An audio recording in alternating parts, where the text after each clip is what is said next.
कैसे हराया। जानते हैं इसके ऊपर एफआईआर दर्ज हो गया, किस वजह से हुआ, मैं पूरी बात आपको बताता हूं।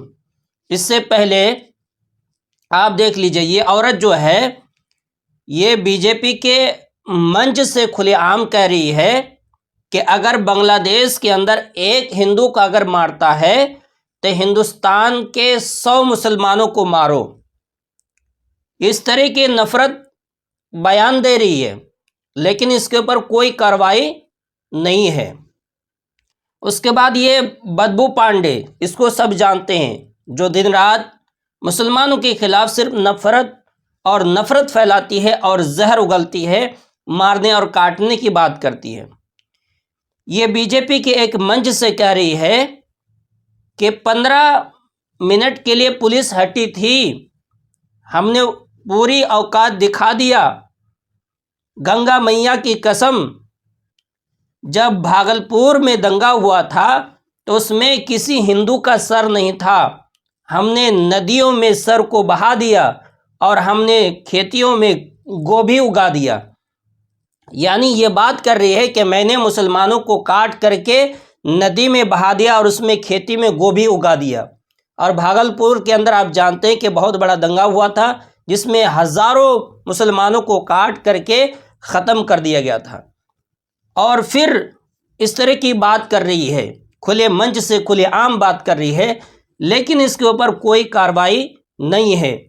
लेकिन एमआईएम के अभी फ़िलहाल इलेक्शन में मुमरा से जीत करके एक परिषद जीत करके आई, जो बहुत ही ज़्यादा अभी चर्चित है, सोशल मीडिया के अंदर वायरल है, जिसका नाम है सहर शेख यूनुस। इसने ये कहा, 25 साल की उम्र है, बहुत छोटी उम्र है। उसने सिर्फ इतनी सी बात कहा कि आने वाले 5 साल बाद इलेक्शन में उनको इससे भी बड़ी मुंहतोड़ जवाब देना है। पूरे मुमरा को ऐसे ग्रीन कलर में कर देंगे कि बुरी तरह से उनको पछाड़ करके हम उनको भेज देंगे। हर एक कैंडिडेट 5 साल तक ऐसी मेहनत करेगा कि हम पूरे मुमरा को ग्रीन कर देंगे, यानी हम जो एमआईएम का झंडा है हम उसको गाड़ देंगे। बस इतनी सी बयान देना था कि बीजेपी के लोग जा करके इसके ऊपर एफआईआर दर्ज कर दिया गया।